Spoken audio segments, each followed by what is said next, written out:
ಸ್ವಾಭಿಮಾನಿ ನ್ಯೂಸ್ಗೆ ಸ್ವಾಗತ. ಇಂದಿನ ಪ್ರಮುಖ ಸುದ್ದಿಗಳು. ಸಾಗರದ ಹೆಸರಾಂತ ವಿದ್ಯಾಸಂಸ್ಥೆಗಳಲ್ಲಿ ಒಂದಾದ ಶ್ರೀ ರಾಮಕೃಷ್ಣ ವಿದ್ಯಾಲಯದ ವಾರ್ಷಿಕೋತ್ಸವದ ಸಮಾರಂಭ ಸಾಗರದ ಗಾಂಧಿ ಮೈದಾನದ ನಗರಸಭಾ ರಂಗಮಂದಿರದಲ್ಲಿ ಇತ್ತೀಚೆಗೆ ನಡೆಯಿತು.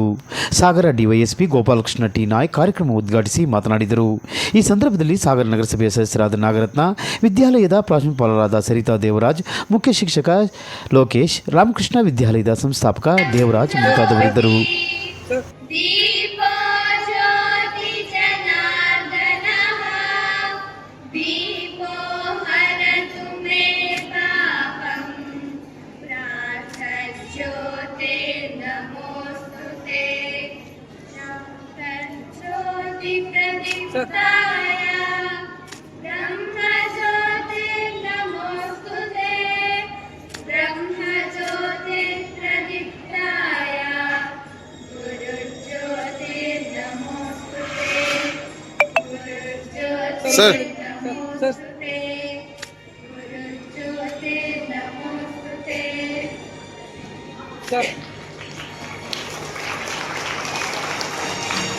सर धर्मस्य सर्वधर्म स्वरूपिणे अवतार वरिष्ठाय श्री रामकृष्णाय नमः. 2023-24 ಶೈಕ್ಷಣಿಕ ವರ್ಷದ ಪ್ರತಿಭಾ ಪ್ರದರ್ಶನ ಮತ್ತು ಪ್ರತಿಭಾ ಪುರಸ್ಕಾರ ಕಾರ್ಯಕ್ರಮವನ್ನು ನಾವು ಈ ದಿನ ಹಮ್ಮಿಕೊಂಡಿದ್ದು, ಈ ಕಾರ್ಯಕ್ರಮಕ್ಕೆ ಸಚ್ಚಾರಿತ್ರ ಸದ್ಗುಣಗಳೇ ನನ್ನ ಧ್ಯೇಯ ಮಂತ್ರ. ರಾಮಕೃಷ್ಣ ಪರಮಹಂಸರು, ಮಾತೆ ಶಾರದೇವಿ, ಸ್ವಾಮಿ ವಿವೇಕಾನಂದರ ಆದರ್ಶಗಳನ್ನು ಮೈಜೋಡಿಸಿಕೊಂಡು ಸಾಗರದ ಅನೇಕ, ಶಿವಮೊಗ್ಗದ ಅನೇಕ ಕ್ಷೇತ್ರಗಳಲ್ಲಿ ಶಿಕ್ಷಣ ಸಂಸ್ಥೆಗಳನ್ನು ತೆಗೆಯುವುದರ ಮೂಲಕ ಸುಸಂಸ್ಕೃತ ನಾಗರಿಕ ಆಧ್ಯಾತ್ಮಿಕ ನೆಲೆಗಟ್ಟಿನ ಮೇಲೆ ವೈಜ್ಞಾನಿಕ ಶಿಕ್ಷಣವನ್ನು ಕೊಡುವ ಒಂದು ಉದ್ದೇಶದಿಂದ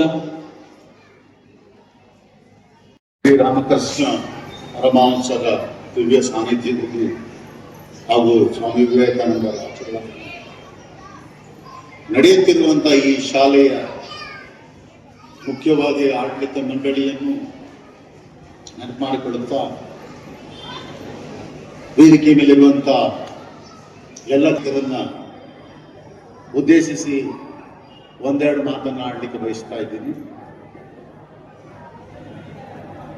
ದೇವರಾಜ್ ಸರ್ ಈಗಾಗಲೇ ನನಗೆ ಪರ್ಟಿಕ್ಯುಲರ್ ಟಾಸ್ಕ್ ಅನ್ನು ಕೊಟ್ಬಿಟ್ಟಿದ್ದಾರೆ. ಸಮಾಜ, ವಿದ್ಯಾರ್ಥಿ, ಭವಿಷ್ಯ, ಈ ದೇಶದ, ಈ ಜಗತ್ತಿನ ಭವಿಷ್ಯ ಯಾವ ದಿಶೆಯಲ್ಲಿ ಸಾಗಿದೆ, ವಿದ್ಯಾರ್ಥಿಗಳ ಪಾತ್ರ ಏನು, ನಾವು ಯಾವ ರೀತಿ ಎಕ್ಸ್ಪೋ ಮಾಡಿದ್ದೀವಿ ಅಂತೇಳಿ ತಾವು ನಗ್ಬಹುದು. ನಮ್ಮ ಅಚೀವ್ಮೆಂಟ್ ಅನ್ನ ನೋಡಿ, ಅದು ಒಂದು ವರ್ಗದಲ್ಲಿ ಹೇಳ್ತಾ ಇದ್ದೀನಿ. ನಾನು ಅಪ್ ಟು SSLC ತನಕ ಒಮ್ಮೆಯೂ ಸ್ಟೇಜ್ ಅನ್ನು ಹತ್ತಿದ್ದು ಗೊತ್ತೇ ಇಲ್ಲ ನನಗೆ, ಫಾರ್ ವಾಟ್ ಎವರ್ ದ ಕಾಸ್. ಇಂಗ್ಲಿಷಿನಲ್ಲಿ ನನಗೆ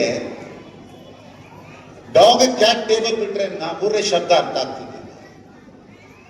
ಕಲಿಸುವುದಿಲ್ಲ, ಕಲ್ತ್ಕೊಳ್ಳುವಂತ ಆಸಕ್ತಿನೂ ನಮ್ಮಲ್ಲಿ. ಆದರೂ ಸಹ ನಮ್ಮ ತಂದೆ ಒಮ್ಮೆ ಒತ್ತಾಯ ಮಾಡಿದ್ರು. ನಮ್ಮ ತಂದೆ ಸ್ವಲ್ಪ ಯಕ್ಷಗಾನ ಬರ್ತಾ ಇದ್ದು ಹೇಳ್ತಾ ಇದ್ದಾರೆ, ಒಮ್ಮೆ ಒಂದು ಯಕ್ಷಗಾನ ಮಾಡೋದು ಹೇಳಿದ್ರು. ಏನಾಯ್ತು ಅಂತ ಹೇಳಿ ಒಪ್ಕೊಂಡ್ಬಿಟ್ಟೆ. ಡೈಲಿ ನನಗೆ ಒಂದು ವಾರಗಟ್ಟಲೆ ಟೀಚರ್ ಕಲಿಸಿದ್ರು. ಅವ್ರು ಹೇಳ್ಕೊಂಡು, ಈ ಹಾಡು ಬರ್ತದೆ, ಇದಕ್ಕೆ ಈ ರೀತಿ ಕುಣಿಬೇಕಂತ. ನಮ್ಮ ದುರದೃಷ್ಟವಶ ಕಲಿಸಿದಂತ ಟೀಚರು ಆದೇಶಿಲ್ಲ, ಹಾಡು ಭಾಗವತರು ಬೇರೆ, ಅವ್ರು ಹಾಡದ್ದು ಬೇರೆ, ಬಡ್ದದ್ದು ಬೇರೆ. ನನಗೆ ಏನು ಮಾಡ್ಬೇಕಂತ ಗೊತ್ತಾಗಿತ್ತು. ಸುಮ್ಮನೆ ನಿಂತ್ಕೊಂಡು ಕಡೆಗೆ ನಿಮ್ಮ ತಂದೆ ಬಂದು, ಏನಪ್ಪ ನನಗೆ ಕಲಿಸುತ್ತಿದ್ದು, ನಾನು ಏನ್ ಮಾಡ್ಲಿ ಅನ್ನೋದನ್ನ ಕೇಳಿದೆ. ಅಂತ ದಯನೀಯ ಸ್ಥಿತಿಯಲ್ಲಿ ನಿಂತ್ಕೊಳ್ಬೇಕಾಗಿತ್ತು. ಇದನ್ನು ಯಾಕೆ ಹೇಳ್ತಾ ಇದ್ದೀನಿ ಅಂತ ಹೇಳಿದ್ರೆ, ಮಕ್ಕಳ ಪರ್ಫೆಕ್ಷನ್ ಬೇಕಾಗಿದ್ರೆ